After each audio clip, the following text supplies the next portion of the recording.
Hello, this is 2 Minutes About Time with Luke Allen and Robert E.G. Black, the podcast that takes a look at the film About Time 2 minutes at a time. I am Richard Curtis, and I hope you enjoy it. And if you don't, well, you can just travel back in time 2 minutes and listen to something else. I'm one of your hosts, Luke Allen, joined as always with my co-host, Robert E.G. Black. Hello. And our special guest for this week, Niall. Hey, I thought you guys didn't see, but I did trip as I was coming over to the microphone here, so that's my adorably klutzy intro into this episode of the show. And if you're listening to us every morning, maybe you've fallen in love with our voices. I can verify that I do not look like Kate Moss, although maybe the passing resemblance to Pete Doherty, who of course was her very famous boyfriend, for all the wrong reasons in the mid-2000s. And I can say that her dresses suit me. Yeah, I'd look good in her frock here. Of course, at this minute, though, we're getting... If people are listening to this and for some reason haven't seen the film, it's weird. The in-joke to be even more confusing if they just listen to a random episode of this, having not seen the film, not knowing anything about us or the show. Why they would, I don't know, but if you're lost, just go into a dark room, clench your fists, and remember one place you've been before. In fact, that's the question. When they go back, does he come out of any dark room that he thinks of, or does he always come out of the same place as he goes in? I think it's any dark room, isn't it? I think he's in a couple of different places. I think at one point he's just in like a dark bedroom at one point. Well, he never transports to somewhere else, I don't think, that we see. Hang on. Weird thing. I don't know if he can, but he never does. I've just realised because when he chases after her later, he runs to the blind cafe, which, if you really think about it, it's a dark room. Couldn't he have just appeared there? Oh, yeah, that's true. That might freak the blind waiters out. Yeah. Oh, that'd be a weird note then, though. Something's changed in the room. There was a guy who was at one point of time and space, and now he's at a different point of time and space. But if he comes out there, has he always been there? Well, and their whole conversation in the restaurant, every line he could have been just like, I want to say that again, and he just backs us 3 seconds. I have to say a testament again to Richard Curtis that he fought the temptation of like, oh, he needs to go back in time in the street. Oh, he nips into a police box. There's a retro police box nearby. Just to do it. Just to be like, come on, There is one in London now. I don't think it's been there for a while, but there is one now, like in the centre somewhere in London. Which a lot of people really like. I think it's London. I don't know, I could be wrong. There is some police box somewhere in the country that I've seen someone once take a photo of. Oh, have you guys seen there's one in Burbank near me, but it's a prop. Have you guys seen the TARDIS on Google Maps? Oh, yeah. Yeah. That was years ago, obviously. Yeah. But that's you can actually go inside and stuff. Yeah, has that been updated? Oh, it must have been that, because they've got a new TARDIS. I guess I'd have to. Got to check. TARDIS Google Maps. Does anyone remember? I assume none of you will actually know what the address was. I'm surprised Everywhere? Yes. 338 Earls Court Road. Let's do this. And it is London. There we go. So do we assume that at least the police box actually is there? I think that would be a good... Yeah, that would be a good hook to have in. It's like, there's an actual physical police box that's in London, in this spot. But of course you can go inside, and we've done a whole big interactive thing. Are there other Easter eggs like that on Google Maps, or is it just one of those strange things that... I know there's random labels on Google Maps, like the hedge from Halloween is marked on Google Maps. So you imagine you're the guy who owns that house with the hedge from Halloween, and you're like, I want to put in a wall there. And then you'd have, like... people, nope, still a hedge. It has to be, like, that would be, like, well, this is a cultural landmark. You can't get rid of the hedge. It's like, I hate the hedge. I have to go out and freaking trim it every day. It's a pain in the ass. It'd be like my annoyance with About Time and the fact that they've... the rooms are actually completely different in Tim's house. And it's like, surely you'd just keep them. But anyway, in About Time... About Time. We've now met... Here where you actually meet... the time traveler's wife. Here she is. She's wandering on out. She got new bangs, apparently, as well. Right, so I'll just read some of the dialogue. Hi. Where's... She and Jay she took him to... I don't know. Right. Oh, well, I guess I'd better, would it be very wrong if I asked you for your number? No? Just in case I ever, had to call you about stuff. Okay. Richard Curtis is so good at awkward exchanges. And I know this is the whole point of a meet cute, but it's just, he does good meet cutes. Well, yeah, it wasn't clear from your reading there, but she's the one who says stuff at the end of the sentence. Yeah, sorry, I left the pause and didn't. Yeah, I should do different voices. I'll do my British voice and my American woman voice. That's the thing you talk about Richard Curtis meet cutes, though, because like this one's quite good. Like I'm on board for this because it feels honest and real. And it's technically the second meeting. Yeah, but then I would say like the worst meet cute. 4 meet cutes in the film. I would say that's like the worst meet cute I've ever seen is in this Martine McCutcheon and Hugh Grant in Love Actually, which is, of course, Richard Curtis did that as well. And then when I watched that, and you can say, well, Love Actually is not supposed to be a realistic interpretation of anything ever. But that scene where, like, oh, she's accidentally swearing in front of the hunky new prime minister and stuff, to me, is just, this is awful. I don't mind it, to be honest, but his story isn't the one I'm invested in the most. Why couldn't we get a full film of, I've forgotten his name, the little boy and Joanna? Like, that's the best story in Love Actually, right? Yeah. Like, and his relationship with Liam Neeson. Like, that is, like, I think Richard Curtis just said he had so many ideas, he just wanted to put them all together into one film. It's like, I want to see all 10 different films. I mean, the whole Martin Freeman, Joanna Page thing would be a very odd feature film. And that's what do you call him? The BT adverts guy. He's him clearing off to America. It's like, I don't think that would work as a movie nowadays. Like, that seems like a very dated kind of thing, but it's just a lad going off to get laid in America. So. Oh, Chris Marshall, yeah. Have you guys seen My Family, the sitcom Chris Marshall was in? No. Oh, that is such a good sitcom. And incidentally, as a big fan of that, I emailed Chris Marshall's agent about the charity that My Family worked with, and I was like, it's a chance he could send like a signed picture, because I know he did like Death in Paradise and things like that. Like, could he sign something for us that we'd be able to, like, auction off? And out comes in the post his actual signed shooting script for Love Actually. Oh, nice. And we haven't managed to auction that yet, so that's in my house, and I don't know why I haven't just picked it up and read it. Incidentally, if any of our listeners have a lot of money and want to give it to a community centre charity and are a big fan of Love Actually, please email in. We'll say the script. But I was surprised by the number of people I could just contact and ask for signed pictures to auction. Rowan Atkinson, for one. Although, actually, I already had one because I invited Rowan Atkinson onto my podcast once via his agent, and they were like, he doesn't do interviews anymore. I was like, any chance of a signed picture? They were like, sure. And got it like a day later in the post. Oh. It's a lovely signed picture. The identical picture to what they sent as an auction off, so I guess it's just one that he's like signs loads of copies of. Well, he, again, though, Rowan Atkinson used to be such a Richard Curtis staple. I'm surprised. I wonder if it was a deliberate thing that he's not here, but they thought it'd be distracting if he showed up, because, like, I guess everyone here is kind of like, you kind of blend into, like, oh, this is completely unique to, it's not going like, oh, there's Hugh Grant, or there's the usual suspect showing up. They could have been in the play. Yeah, they were all like pretty small scale actors at this point. I mean, Bill Nighy was probably the most well known at that point, and he's still not too big, and it's enough to make you instantly like him as well. I don't know, maybe as well, because Rowan Atkinson is quite, like, I love his work, but he's very broad comedy, where I think this might be a little more of like a deft hand. Have you guys seen Maigret? Seen what? Sorry? Maigret. No, I haven't. He plays like the detective, and like, is it Agatha Christie or someone? Like, it's just a completely serious thing with Rowan Atkinson, and I've caught glimpses of it on TV, and it's automatically funny because you just hear Rowan Atkinson saying words, and you're like, it's comedy.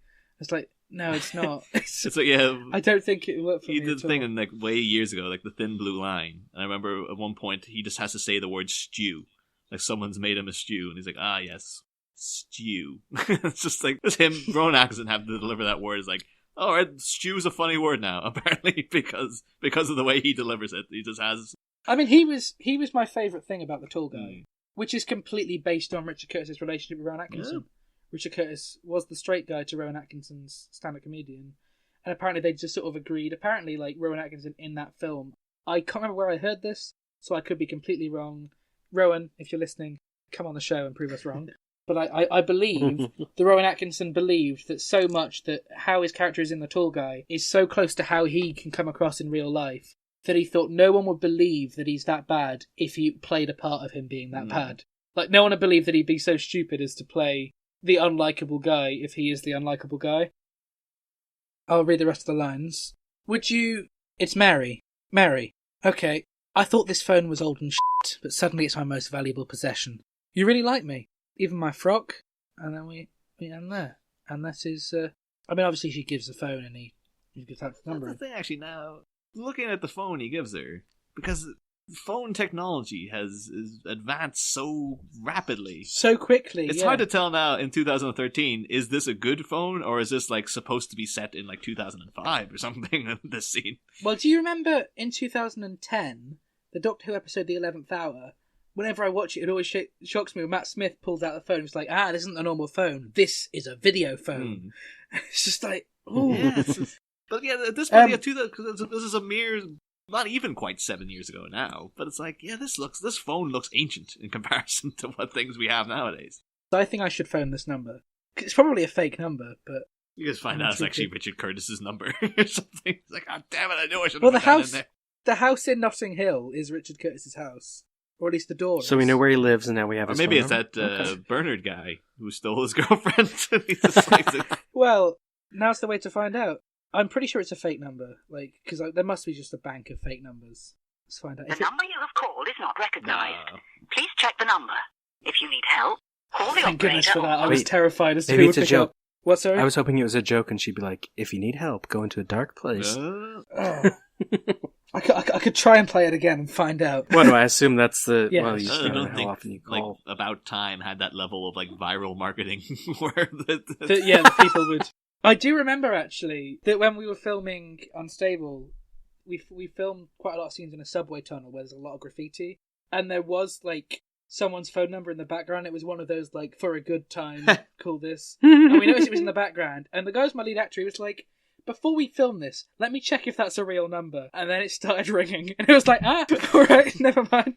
Then you just change a digit or something. But did he have a good time at the end, though? After they picked up? And then he was gonna say, let's black it out in post, and it's like, now you know what, let's just change the camera angle a little bit. I'm not gonna sit about in editing trying to you don't know blank how out a much number. business you could have made for that person, though. Like, they're praying someone's gonna put that number on film and people are gonna try it. I would love it, right? Because of the amount of graffiti art that's in there in the tunnel. I'd love it if someone who was behind some of the graffiti art tried to sue me for copyright. It'd be amazing. I vandalised that wall. It's my credit. Although, actually, in thinking about that now, though, I guess Tim does say, this phone is a bit but now it's my most... So maybe he's aware, this phone is, ancient. To be fair, until last year, we still had a flip phone as a backup if any of our phones broke. Although we never used it, but we still had it. Actually, the Android phone I had prior to the one I have currently finally officially died the other day. So it was on its last legs, but I felt like I was friggin' Tony Stark or something for a bit, because I was I have two phones now. This one doesn't quite work, but it works enough. So I was able to do two things in two different friggin' phones at the same time. And then now it's finally just it just will not turn on anymore. I'm just I feel the loss all over again. I'm just to call back to the point that we made earlier, or this, I don't know where the thoughts just came to me, about the actors and how a lot of them are little known actors at this point. The fact that we've got Richard E. Grant and Richard Griffiths in for that tiny bit to play professional actors, that works, because they might as well have been playing themselves, really. There is kind of the thing too, in a post Rise of Skywalker world, when you see that scene, you're kind of expecting Richard E. Grant to just turn around and just blast Donald Gleason off the screen or something. Okay, back to the movie. Now it's just about Richard E. Grant for some reason. Because of the number of references that are going to come up on this show, I might as well start saying now, before the continued references, that you guys know what you're talking about with Star Wars. I know. Okay. I've watched the original 6 a few times, the number of times my dad's tried to get me to like it. And Original 6. Even that's right. Well, no, I know the original trilogy are obviously better than the... But I don't know what else to say as to the first 6. So a lot of people will be there's only 3 Star Wars movies, really, alright? They're the only 3 I enjoyed, the slightest bit. That's the thing. But I understand why people like them, but for some reason it just doesn't work. It's becoming more and more apparent, though, as the years go by, even a lot of people have beef with Return of the Jedi. So it's there's Star Wars is such a huge franchise, and there's only 2 films in that franchise that people universally actually like. And even in the third one, people are like, oh, I hated that one. I was like, yeah, but it still keeps going. You can't stop the damn thing. But it's like, well, it's only two of 12 films that people will all admit to enjoying. What is there anything on the visuals at this point for this scene? I mean, we've got Well, a number. no, we which covered the phone. Yeah, I didn't actually even read out what the number is. The number is 077 009 00375. I might make note of that number, because if I know it's a number that's not real, you can use it as an Easter egg. You'll use it in your future things, yeah. The thing is, I felt there was like, I guess maybe because she does say, oh, she was going to wear one of Kate Moss's dresses. I find the end line, which is like, oh, even my frock, it seems very odd to me. Like I feel like it was part of a joke that was cut out or something. Like, because frock. Why she call it it's a dress, but she's calling it a frock in a kind of weird way, like it's supposed to be funny. And it's like, was this in reference to something, or is it just to kind of make it's a bit awkward because? Or maybe it's also they've had a lot of conversation we haven't heard. Yeah. Right, but did they film it? Is it something we might have been able to see? Anyway, I guess it's time to move on to our special minute. Minute 16. That's a Margot Robbie minute, right? Yeah, I was like, I forgot she was in the movie until I rewatched it. It was one of those things of like, when I first saw the film, I was like, oh, that's Margot Robbie. She's working her way up in the world. Because at that point, it's like, oh, I'd seen her in like Wolf of Wall Street or something. And of course, now watching it years later, came out like just after this film did. Yeah, but watching it now, it's just like, yeah, that's international superstar Margot Robbie in a bit part. Yeah. I again have to ask though, and this is one of the things that not as much of a bit part as Big Short, in all fairness, but not as like not to drag us back into like Doctor Who territory, but like we've mentioned the fact like so Rachel McAdams features as the sole American in the Richard Curtis movie, and she's allowed to keep her American accent. Margot Robbie, Australian actress, has to put on a British accent for this for some reason. Yeah, I think we discussed this on the minute. It's weird because she's a cousin as well. Like she could have been Australian. Yeah. Oh, it makes sense. That like, oh yeah, she's come all the way from Australia. Of course, she's staying for like 2 months or whatever. Because why would she? She's come a long goddamn way. You don't just stay there for a weekend. Of course, you're going to spend several weeks there. So yeah, it does seem odd that she'd spend 2 months in Cornwall. Like, when she does still live in England. Like, yes, I go on holiday to places in England, but not for 2 months. Like, I don't know, it seems like quite an odd length of time for someone who's living in the country, because England is a country which you can travel basically across in a day.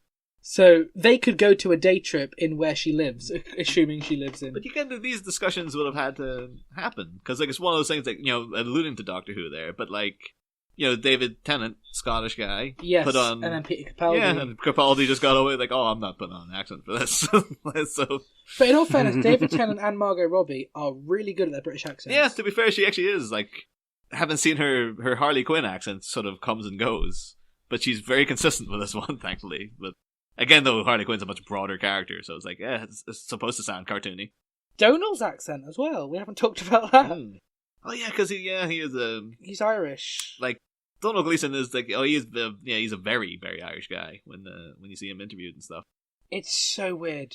It's not quite as jarring as Saoirse Ronan, because like she's insanely Irish. Like she's like, you can't believe the accent that comes out of her. It's so thickly Irish and stuff. But I will actually recommend to people though, if you want to see something that will probably endear Donald Gleeson to your hearts, because it was just like, oh my god, I just feel so much for the guy. There's an Irish talk show called The Late Late Show that I saw him interviewed on like one time when I was back visiting my dad. Okay. And Donald Gleeson's on stage and he's just flogging whatever he's had at the minute. They start mentioning like, oh yeah, so you grew up here and you went to this school and stuff. And he's like, yeah, talking about like the drama teachers and stuff. And he's like, oh, they did a lot for me, but a lot of love there and stuff. And she's like, well, the host is like, well, your drama teacher's in the audience at the minute. And just seeing Donald Gleeson go like, what do you mean? And then, right enough, they have his secondary school drama teacher. It's just out there in the audience. And they're like, come on up on stage. And she goes up and sits next to Donald Gleeson. And she's just running the interview now. She's answering all the questions. And Donald Gleeson immediately melts into like a 14-year-old boy. He's just sitting like a little kid would next to a teacher not knowing what to say. And he's just so sort of slightly embarrassed and so kind of like I don't want to not call her Miss because I called her Miss for so long, and yet now I'm an adult and all. Like, it just feels, you feel for him so much because, like, oh, I'd be there too if you were just thrust next to this teacher that you had for years, and you're just like, I don't know where to look anymore. Like, it's so awkward. She was a figure of authority in my life for so long, and now we've been interviewed on stage together. It's great. I highly recommend people look it up. But I think it's almost like a Pavlovian kind of response of just like, now it's just instinctively in you that, like, it's spent too long looking up to this person and treating him with all this, like, layers of additional respect and whatnot and titles and all this kind of thing. It's like, it will never go away. It's just like, I'll be friggin' 50 and I still feel the need to call these people sir. I know I'm not going to find it weird when I go to college in September, because all of my college teachers are just known by their first names. And I'm going to find that so odd. Yeah. But you have to ask, like, within minute 16, though. Because, again, actually, in talking about, like, super relatable moments in this fairy tale movie that Richard Curtis has made. Like, because this is very relatable to me. Like, the fact he's got, all right, so he tried a thing, and then he's gone, all right, that didn't work. You know, in trying to woo, like, you know, someone he's attracted to then go back, and he's like, right, I'm going to try a different tact and go for the exact, you know, the thing she indicated she wanted, and then to find out, no, that didn't work either. Because it's like, I've been there. Like, you try certain, like, oh, well, you know someone likes this and someone doesn't like that, and you're trying each whatever way, and then whatever route it is, you're just like, no, that's not good, and you're just like, oh, but what am I doing wrong and stuff. But where did you guys actually land when you recorded this minute? Like, do you think it was a good idea to have tried on the last night, or would you have supported his whole, this you know, reboot version of it, where it's like, oh, try midway through the summer to get something going on? I think going back and trying again was good. What I wondered is, since this is midway through, did he already try the first night? Did he already try like a weekend? How many times did he do this before he gets to the narrative? The narrator is like, I tried once, it didn't work.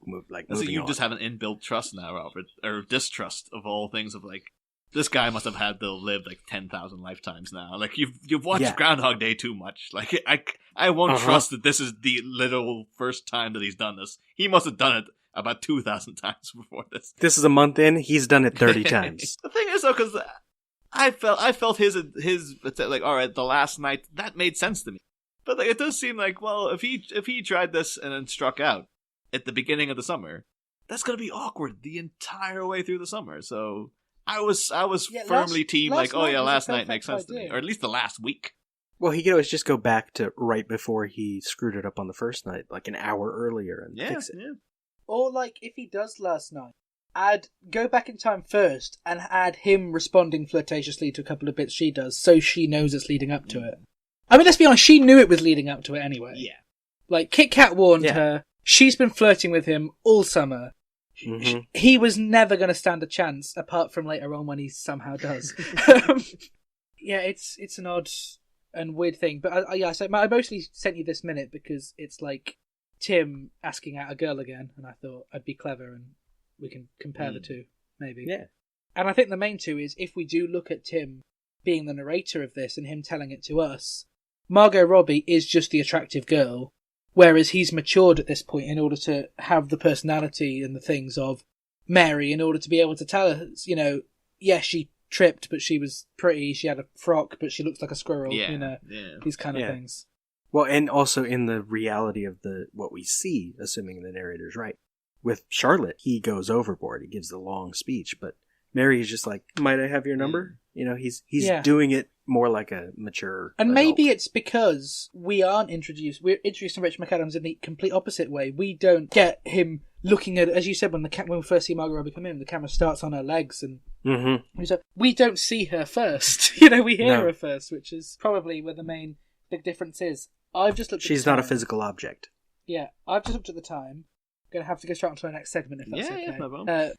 Niall, if you had to travel back in time to any point in your life and either relive it or change it, what situation and part of your life would you choose to? In thinking about that, like, not when they get into like anything too deep or anything like, oh, what have I done with my life? Kind of any of that kind of stuff. The one big thing, like I would actually genuinely like, oh, I should have done that. Years and years back, they were filming Captain America, the first Captain America in Liverpool when I lived there. I still live in Liverpool, but I was living in Liverpool at the time when they were filming it. But I had recently got a job that I only lasted a couple of months in. I was working in a care home and stuff, and they only had a certain amount of holidays you were like allowed to take, and I would have had to use them to go home for Christmas. And I had the choice of like, I could have been, because my friend Gaz, he's in the film as an extra, and I could have been there with him because we're both, like, at that point we're both part of the same extras agency, and he's still regales you stories of like, oh friggin' yeah. Which agency is that? I'm not too sure actually. I have to look up the email. Actually, it's been a long time since I've been with them. Because I'm thinking like Liverpool's only a couple of hours away from me, so it's a chance that you were part of one of the agencies that I'm looking into at the could moment. Have been, actually, yeah. But I do actually know a friend of mine, Jimmy. He actually might still be in with the chance, because they were filming The Batman there. A lot of pictures outside like St. George's Hall stuff of like big placards saying Gotham City PD and stuff. Jimmy, he lost out on being an extra in The Batman before the outbreak, but I imagine post COVID-19 when they come back to film the rest of it, he might be able to take them up and be an extra in the movie. I feel so sorry for the guy who was the lead in my film Unstable, because he was telling me that just before the outbreak, March was going to be the first month wherein he was working on a different TV and film project like every day. It was going to be his big chance to make it big. He was booked onto like so many BBC shows and films and stuff. Yeah. But yeah, basically my regret is that I had the option, like, you can use these days off they give you for this new job to either go be an extra in Captain America and have that as a thing you can plop out on the table whenever you want, or you can put it on your CV. Yeah. It just could have been like, because Gaz is in the movie, you just like you can freeze frame, go like, there he is right there and stuff. Yeah, all these great stories like, oh yeah, we're at friggin' Chris Evans came and sat and ate lunch with the crew and stuff. Like, he was like a very personable fellow and whatnot. And I instead chose like, no, I guess like at the time I was like, I guess I better just use those holidays to go home for Christmas and stuff. And now so many Christmases later, where it's just like, yeah, you go home for Christmas every year and it's fine and stuff. It's like, I could have just taken that one time. So, Niall, any upcoming projects that you can promote the heck out of? Well, yeah, got the ongoing project here. It's been tearing on for quite a while now, of Bat Minute. I thought you were going to say of this podcast. Yeah, we're still here. We're still 3 doing hours. This. No, Bat Minute's, of course, a show that I co-host with my friend John, where we've broken down and analyzed the Batman films from 1989 onwards, 1 minute at a time. We've got 2 seasons in the can, a bunch of different hiatus episodes, where we've like looked at all the movies of Prince, etc., etc. We're deep into Batman Forever, which is bizarre because it feels like we started it like 2 days ago. But like, yeah, we're nearly at the end of that movie, and then we're a quarter of the way through this, which is weird. Yeah. And then after that, of course, we're gonna be staring down the barrel of Batman and Robin, so we have to look at that minute by minute. But, is it bad to say that Batman and Robin is the only Batman film I've watched? Oh, really? The only one you've ever seen? Oh. Yeah, I'm not really a superhero kind of guy. I liked it, but I kind of like that campiness. Well, I know you might actually, like, the only person who's come close to saying something like that was Liz Whittaker, who I think she says Batman and Robin's the only Batman movie she actually likes. So that was a statement. I'm trying to think whether I saw it all the way through. If I didn't, I definitely wanted to, because I've never been like attracted to the whole like superhero genre. I've tried it a few times. Now we're in quarantine, I'll probably give it a go again, because they're so popular, Marvel and DC stuff, and it doesn't work. I've seen Suicide Squad, and once again, people don't like that. I didn't mind it. I think it's just the campiness that I quite like. Yeah. Well, that's the thing, like it's like the Nick Cage films of the 90s, stuff like Face Off. It's like, they're kind of weird, and you can pull them apart in the simple fact that they've got completely different body types. Nick Cage and John Travolta, but it's fun. It's camp, and that's fine. I imagine you probably enjoy Batman Forever onwards then, because they are just full on campy. So there's a bit of dark, but there's a campy exhilarance to them. The Tim Burton movies they're excellent, but they are like they're oddities in the Marvel era, where it's like they just gave this kooky guy just kind of free reign, particularly in Batman Returns, where you're like, how did this get made? Like, and again, that's what Warner Brothers were asking themselves afterwards. We're like, what the hell did we do? We just let Tim Burton make whatever Batman movie he wanted. And now we got this bile-spewing mutant pervert penguin and this BDSM-esque Catwoman and stuff. It's phenomenal. It's a great, great movie, but it's very, very strange in the modern era to consider that that was like a thing they marketed to children. It's like, yeah, this guy made a Batman movie. Here it is. It opens with a mutant baby been thrown in a sewer and stuff by Pee Wee Herman. It's crazy.